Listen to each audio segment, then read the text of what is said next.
Welcome back to a snowy Monday and CIR Live. So exciting stuff. I'm a big believer in these. I did the Ninja reviews. This is way more in depth and I think an amazing system. So let's chat a little bit about it. First, okay, let's hold up the lovely binder. There's a picture of it behind us. Look at that. Ooh. Yeah, that's what it looks like, exactly like the picture. It's beautiful. So these just came in, so we have them available now. And we can reorder and get back in stock when we sell out. Yes, and we're moving into the perfect time to do these, yes. In my opinion. And they will be on Virtual Office to order today. Hopefully. I think she said. If not, we're going to say just call today. Jen McKinnis. No, they'll be up there today. The full binder with the tabs. So there's a bunch of tabs in here.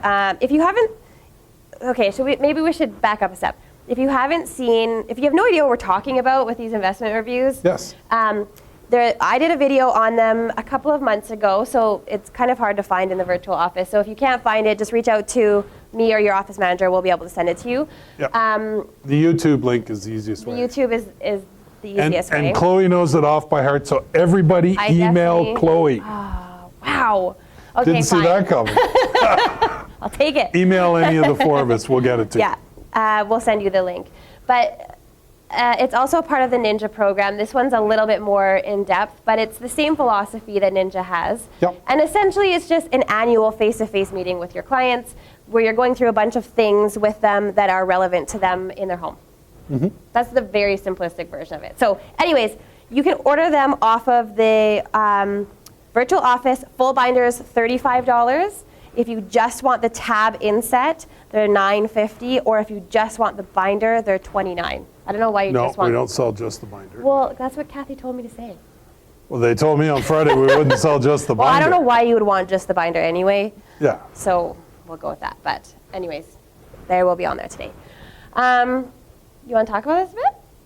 Sure. I know nothing about it, but yeah, I'll look intelligent. So the biggest thing I always found when I was doing the Ninja reviews was that reach out, talking to clients about what's happened to the value of their largest personal asset. In Canada, most people, it forms one of the biggest part of our wealth and estate planning. Yeah. So, and I used to always talk about, and I got my TD app and I can look at everything, yeah. RSPs and checking account and other stuff, but there's no button that gives me an accurate assessment of the value of my property. And we know how, accurate the city one is that comes once a year. So to me, it's almost a fiduciary duty to advise your client on what's happening to this assessment, to the value of their home, and what they could do with it. Yeah, and at the same time, you're establishing trust, but also that you're willing to work for them, even if there's no sale immediately. Mm-hmm. It really, if you're gonna go by this philosophy and the Ninja philosophy, it's all about adding value to your clients. It's not about the sale today. It's about managing your clients properly, adding value to them, doing the right thing, and then that turns into business.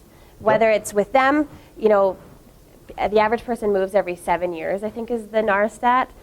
Obviously, younger generations will move faster. Older generations will stay in their homes a bit longer, but on average, you're looking at about 7 years. So if they move 7 years from now or 10 years from now, it doesn't matter. It's irrelevant if you're mm-hmm. abiding by the go-giver philosophy sort of thing. But the cool thing is that they have friends and family that are going to sell their houses before that happens. Everybody knows 4 a year at least that are moving. And if you're doing the right thing and giving back and establishing that trust and relationship in a really solid way, your clients aren't going anywhere. They're going to stick with you for life. And that client for life philosophy is really, really strong with agents who do this kind of work. Mm-hmm. Well, and it's one of the most solid ways to build your business is get a really good list, keep adding people to it, add value, and law of reciprocity, you get business from it. Yeah, exactly. So what results did you see from it? So I know this was one of your main marketing pieces and how you stayed in touch with clients and it really generated additional business for you. Yeah, so the results that I found from it was that I really had a business that was it was manageable, for one, because I knew exactly what I had to do every year in order to achieve my goals for that year. But it was also very stable, which Yeah. I don't think a lot of agents have in their life, that stability factor. So really, it's all numbers. It's when you look at the way that this type of business is run, you have a pretty good idea of where your deals are coming from in that year because you are so involved in your client's life. Every year, you sit down with them, you know where they're at, you know what their future holds, you know the changes that are coming in their life if they're getting married or they're having kids or, you know, You're that kind of listening thing. for change. You're at each listening one. for change, and you have that opportunity to do that face to face, and people are way more willing to open up to you and have those conversations if you have, you know, time for them and you're sitting down with them. So when you're hearing those things, you know as an agent, okay, you're in a 1-bedroom condo. You're not having kids in this property. And or maybe you are, but you're not going to last long in there or whatever, right? Like you can listen for those So my things. daughter bought a house because they didn't listen to mom and dad. Well, and that happens, and you probably sold them that property. If you're abiding by this philosophy, you probably sold them the property that they're in, and then you listen for the change, and then you're selling them the next property, and then the next property, and as things go on. So you know where your business is coming from. You know where your deals are coming from, and after a couple years, you really know, you can really guesstimate how many referrals you're going to get out of it as well, because it's pretty consistent.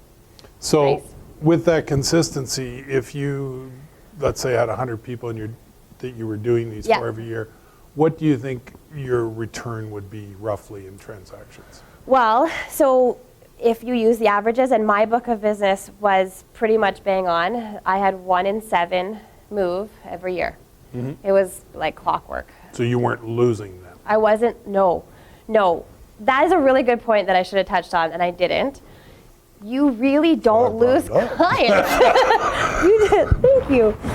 You welcome. really don't lose clients. I would say maybe 1 or 2 here and there for some reason, like their mom went into the business.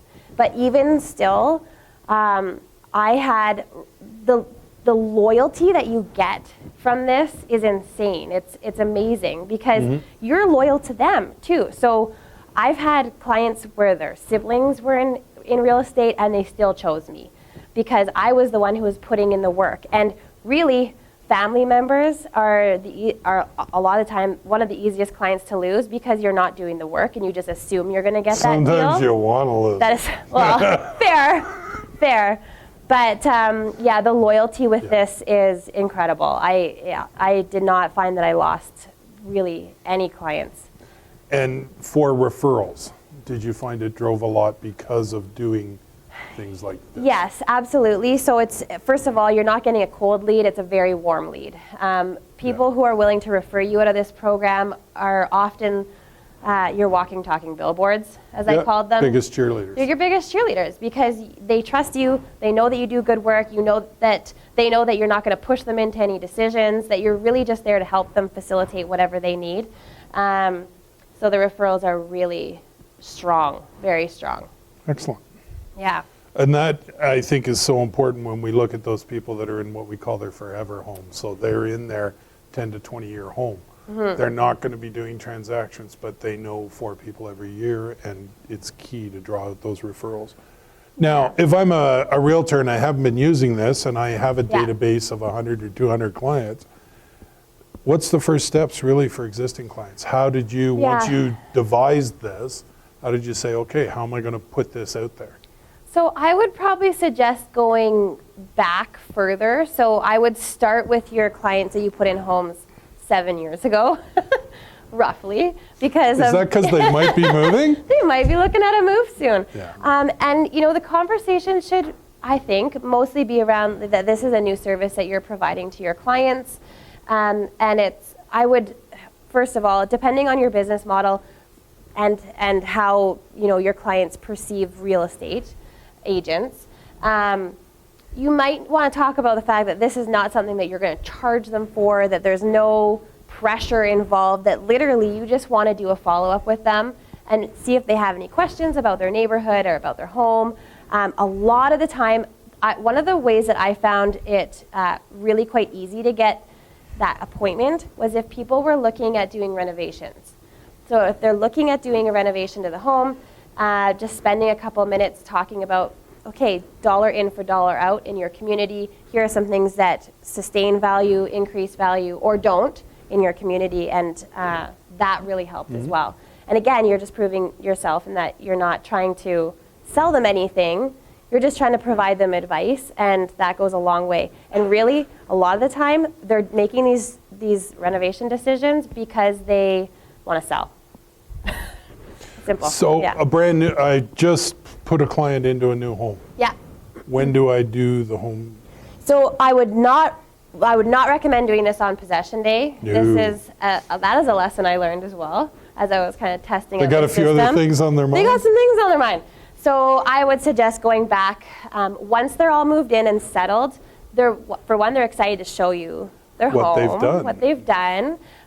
which is exciting. And then you can kind of introduce the concept. You don't have to give them any new information at that point. It's really just more about, okay, this is something that I'm going to provide you. This is a service I'm going to provide you with over the years while you're enjoying your home.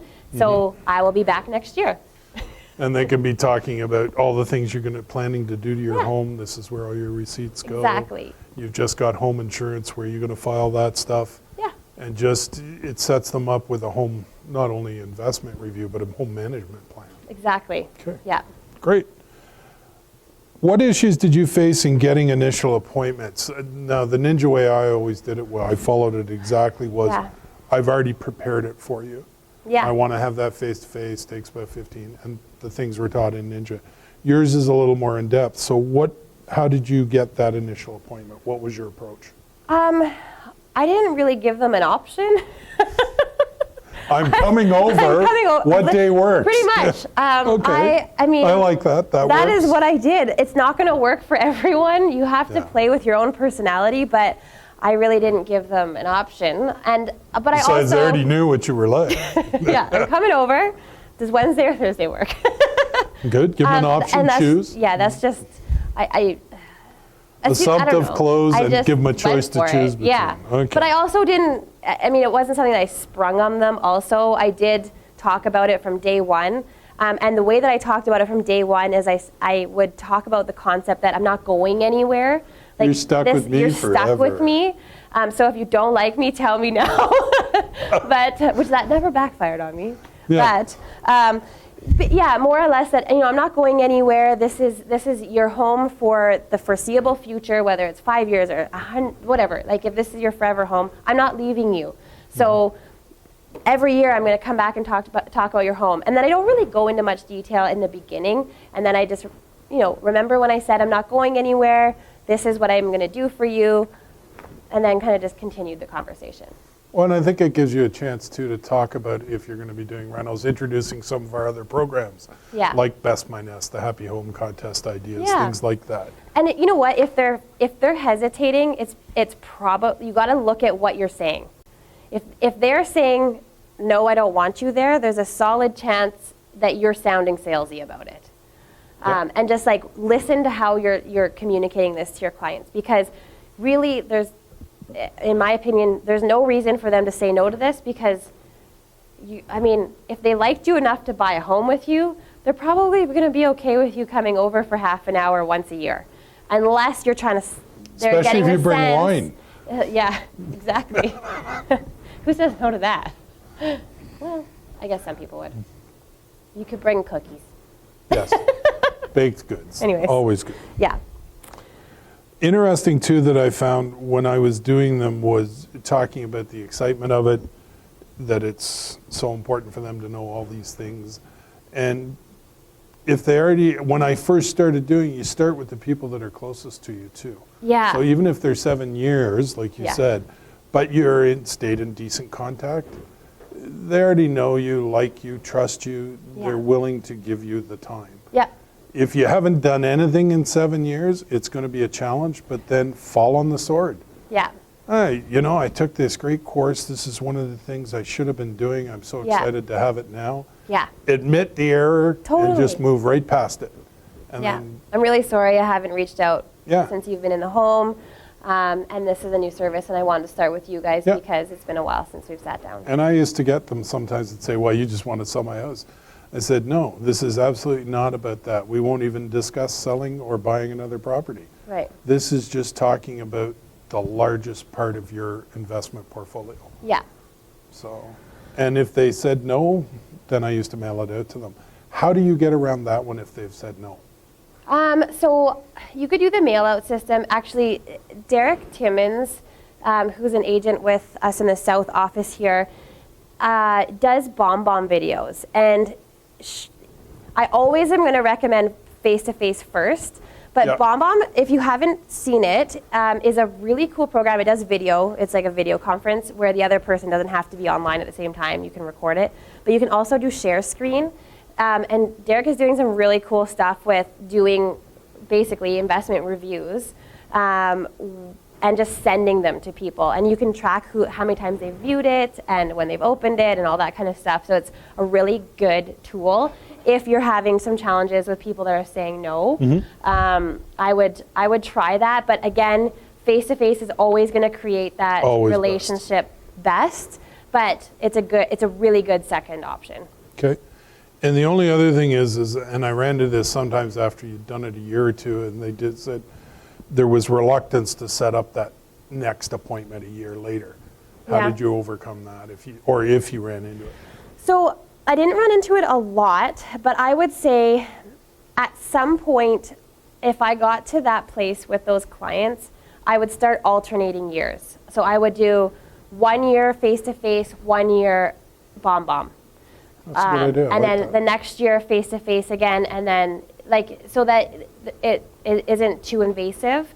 But I didn't get a lot of that. But also with that being said, I probably spent maximum 50% of the time that I was there talking about real estate, and the other 50% was talking about life. So these people Yeah. often became friends, which makes it really hard for them to say no to you too. Because now you're friends. So before we let you go, I want to say one more thing, which is right now is the perfect time to be doing these because we're Yes. going into, well, hopefully none of you are going to slow down and you're all going to be super busy all winter. But the winter time really sets what you're doing in the next 6 months is going to set yourself up for next year.